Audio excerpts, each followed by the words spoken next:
Olá, meu nome é Ives Juden Snyder, eu sou economista, licenciada em matemática, mestre em História da Ciência e doutora em ensino de Ciências e Matemática. A gente vai conversar hoje a respeito dessa série de vídeos que a gente vai começar a divulgar, para discutir com vocês o que é uma pesquisa acadêmica, quais são os cuidados que a gente tem que tomar quando a gente faz um projeto de pesquisa e como é que a gente deve proceder quando estiver fazendo uma pesquisa. Eu gostaria de começar discutindo com vocês, na verdade, desconstruindo com vocês um mito muito comum, que é praticamente senso comum, de que a ciência ela é feita por milagre, né? Que, em geral, você tem uma pessoa, um cientista muito genial, que acontece alguma coisa, né, por acaso, e que aí então ele elabora uma teoria que é fundamental para a compreensão do mundo. Um exemplo muito típico desse mito é a famosa história da suposta maçã que teria caído na cabeça do Newton, e aí, a partir disso, o Newton elaborou a teoria da gravitação universal. Bom, não é bem assim, a gente vai ver o porquê que não é bem assim.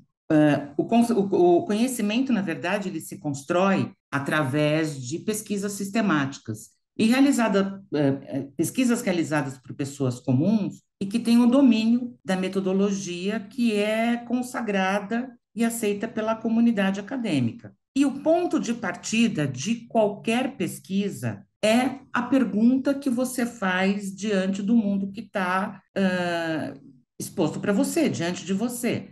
Quer dizer, dado tudo aquilo que você enxerga, daquilo tudo que você vê, de todos os fenômenos que você vê, qual é a pergunta que você pretende responder? A tua pesquisa pretende responder qual pergunta? Bom, essa imagem todo mundo conhece, é de uma brincadeira, né, que se faz, onde você se vê diante de uma imagem bastante complexa, com muita informação, e claro, todo mundo sabe que a pergunta que está implícita é a seguinte: onde está o Wally? Caso eu mostrasse essa imagem para qualquer pessoa que não soubesse da brincadeira, dificilmente essa pessoa conseguiria imaginar que a pergunta implícita é onde está o Wally. A gente sabe que a pergunta implícita é onde está o Wally, mas o trabalho da pesquisa tem que esclarecer para todo mundo e de maneira extremamente explícita qual é o ponto de partida. Diante desse excesso, esse volume de informações, qual é a pergunta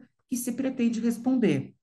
A gente pode se ver diante de duas situações distintas. A gente pode estar se propondo a responder uma pergunta a respeito de um tema conhecido, ou a gente pode estar se propondo a responder uma pergunta a respeito de um tema que a gente desconhece. Eu acho que vai parecer um pouco óbvio para vocês que quanto mais a gente conhece a respeito de um tema, mais facilidade a gente tem de fazer uma pergunta que seja pertinente. Quando a gente desconhece completamente o assunto, a chance da gente fazer uma pergunta relevante, uma pergunta que faça sentido, ou alguma pergunta cuja resposta possa contribuir para a construção do conhecimento, essa chance é muito pequena. No caso aqui do nosso ponto de partida, antes mesmo da gente fazer qualquer pergunta, seria o caso de, diante da imagem, perguntar o seguinte: quem é o Wally? Quem é que a gente está perguntando? Existe pelo menos um Wally nessa imagem? Existe apenas um Wally ou existe vários Wallys? A gente pode reconhecer o Wally, a gente tem os instrumentos que nos permitem reconhecer o Wally. Todas essas perguntas são anteriores à formulação da pergunta de pesquisa. Por isso que quanto mais a gente conhece sobre o tema, mais interessante e mais pertinente é a pergunta que a gente vai formular. Eu vou retornar à maçã do Newton. Vamos retornar à maçã do Newton. Eu acho que vocês estão lembrados que logo no começo eu falei para vocês que a ciência não se constrói a partir de experiências mágicas, né? Ou de momentos mágicos, onde uma figura genial se vê diante de um fenômeno e aí, simplesmente, por conta desse fenômeno, elabora uma explicação para a realidade, para o funcionamento da realidade. Como eu falei para vocês, a pergunta que se faz é fundamental.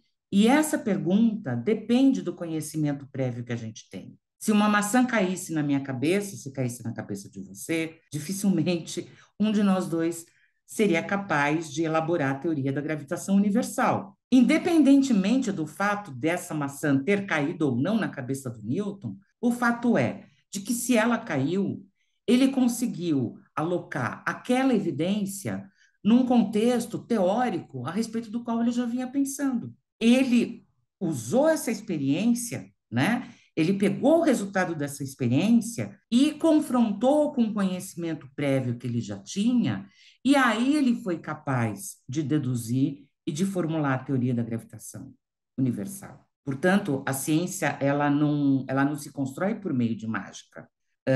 Diante de toda a realidade, a gente escolhe, na verdade, a gente enxerga o fenômeno que, de alguma maneira, o nosso conhecimento prévio é capaz de explicar.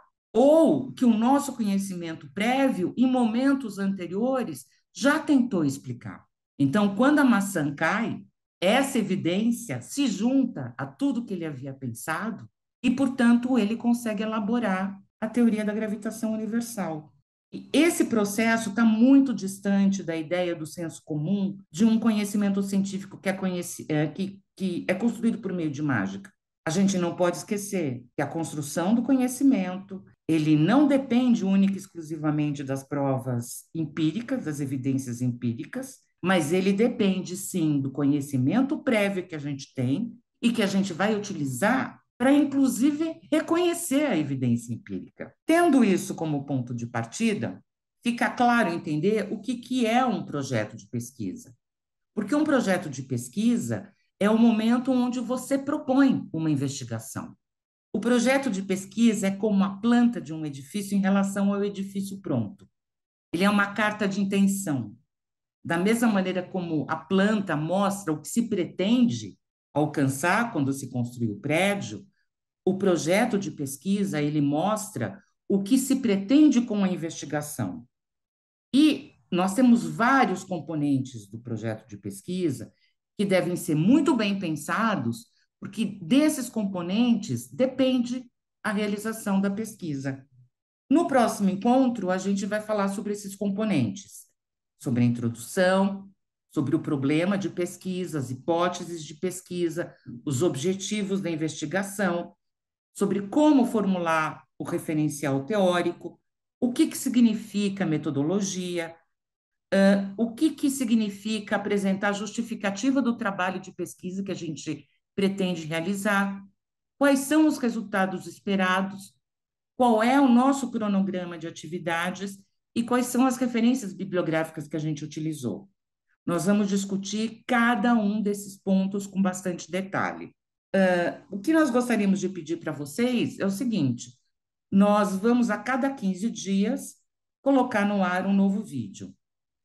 Então, o próximo vídeo será colocado à disposição de vocês daqui a 15 dias. Nesse período, caso você queira, você pode entrar em contato com a gente ou para falar de dúvidas ou para dar alguma sugestão nesse e-mail que está aqui na tela. No próximo encontro, a gente vai dar para vocês a data e o endereço do link do podcast que a gente vai realizar para apresentar e resolver essas dúvidas que vocês mandaram para a gente, tá? Então, a gente fica aguardando o contato de vocês. Daqui a 15 dias temos um novo vídeo e temos a data e o link do podcast, onde a gente vai discutir as dúvidas de vocês, ok? Até a próxima.